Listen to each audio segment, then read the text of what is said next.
Hello and welcome to Rotted Reviews, and today I want to cover a movie that just came out on VOD platforms yesterday, the 2023 film Snow Falls. This is currently available for about $5.99 rental fee in Amazon, Apple, YouTube, all over the place. And this was written and directed by Colton Tran, also written by Laura M. Young and Luke Genton. And the story of this basically follows 5 friends as they travel out to one of their family's remote cabins to spend New Year's Eve, and they wind up getting snowed in. Power gets cut out, and it kind of turns into a bit of man versus nature as they risk hypothermia, starvation, so on, and the storm just continues hammering on them as they collectively start to potentially lose their minds, or is there something else afoot? Those are generally the questions that are asked as the movie progresses, and I really wish this was a better film. I'm very saddened to say that this movie follows a lot of my teacher's notes in every one of my report cards growing up. Has a lot of potential, but fails to actually live up to it. This wasn't an absolutely terrible movie. I didn't find this to be a painful watch, but it did drop the ball in just about every single aspect I can think of. The characters were all fairly generic and didn't really have anything to make one stand out above any of the others. They had some attributes attached to them, like a piece of paper stapled to the wall, but other than that, they really didn't have many defining characteristics that came through in the storyline or in the performances. It was all very bland. The storyline of the man versus nature aspect of this failed in almost every single way. It was almost laughable just how bad it was trying to sell the idea of these people freezing to death. And I'll get into all the little tiddly bits about why that is in a bit when I kind of cover more of the technical aspects. But from a storyline perspective, then we started to get into people potentially hallucinating, or potentially having a chemically altered snow, or potentially having a supernatural aspect of this. It tries to be a bit mysterious about this. It tries to leave it up to the viewer, but it just handles it all so poorly that I just couldn't be bothered to care one way or the other. Is what they're seeing real, or is it a fabrication in their heads? It really doesn't matter, because at the end of the day, they're still reacting to it in the same toxic and dangerous ways. The result is the result in their actions and outcomes, and there's no investigation or fighting the element that made it happen, so what do I even care what the catalyst was? As far as the performances of the 5 main characters involved, look, I don't have a whole lot of complaints necessarily about them. None of them were just outright bad, but at the same time, none of them managed to elevate the material, and this was material that definitely needed some elevation. Like I said, the characters were fairly generic, and it was a combination of both how they were written and how they were performed. But as far as other performances beyond the 5 goes, it really doesn't do your movie any favors when it has some very blatant hiring on of greater actors for a quick little phone cameo presence. Patrick Fabian, who you might recognize from Better Call Saul, is technically in this movie, but it's clearly just a one-sided conversation as he records himself on his phone and submits it for the film to haphazardly edit into a two-way conversation. And that also happens with the other external character of Jace, played by Jonathan Bennett. It just rang a little bit transparent. The idea that having this actor be a get for the film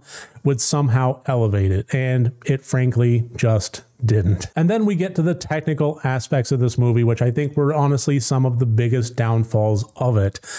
We had some actually decent camera work in this. We had some depth of field and some good movement to it, and all of it was absolutely destroyed by a number of elements. Most notably, the one that stood out to me was the post-production color grading, which just completely oversaturated and blew out any red color to actually create digital artifacts that should not have been there. Nobody worth their salt should have let this go past approval for color grading. But then pulling back from post-production and getting back into the production itself, it is a really difficult thing as far as selling the idea of a wicked winter storm that is trapping everybody inside when you're consistently not really making a whole lot of effort to illustrate that visually. We have characters that are going outside towards the end of the film when, by all accounts, there should be 4 feet of snow on the ground. And in fact, there's about 2 inches covering the car, covering the walk that they're doing.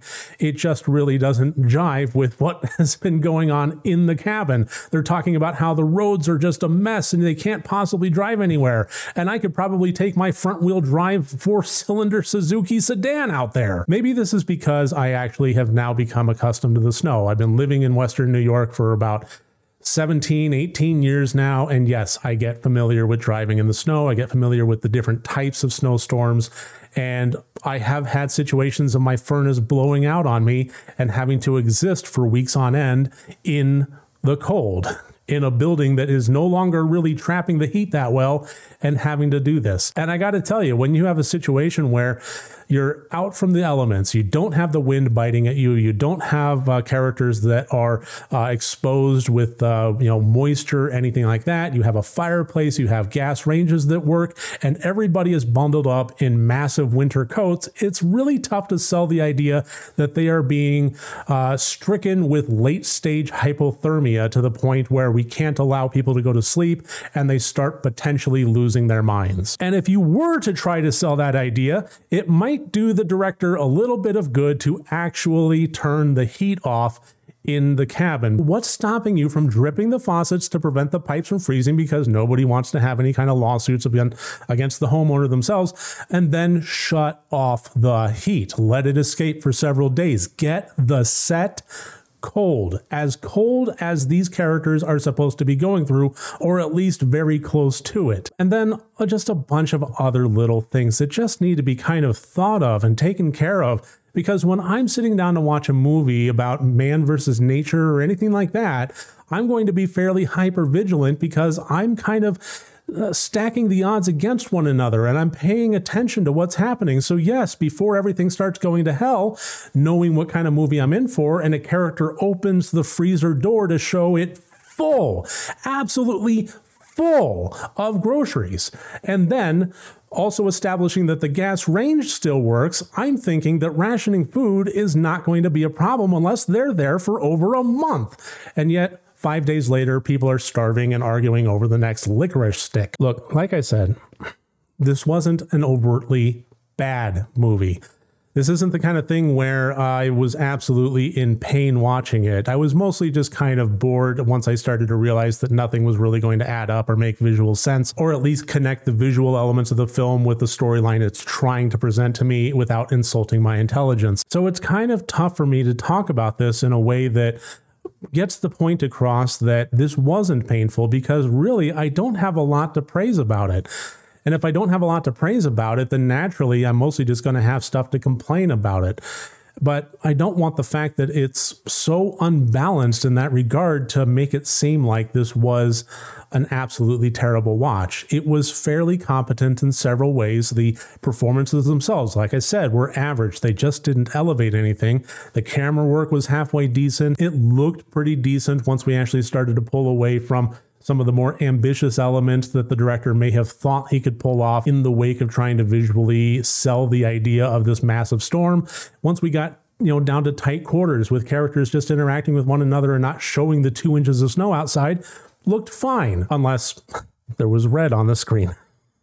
So look, this is not a movie that I'm going to actively dissuade anybody from watching. I'm not recommending against it, but nor can I in any way recommend it on a positive level. I can't even really think of who I would recommend this movie for outside of potentially film students or folks that want to kind of analyze what works and what doesn't on a very kind of critical level, to just honestly an academic level, really picking this movie apart, because this is a really good example of how not to do things while also at the same time delivering a movie that is somewhat milquetoast and looks decent enough. For anyone that is an aspiring filmmaker, I do think that Snow Falls has some good lessons to teach, both in how to do things and how not to do things. So on that critical analytical level, yes, I do recommend it. But outside of that, for anybody actually wanting to watch a decent, well-made, well-thought-out horror movie,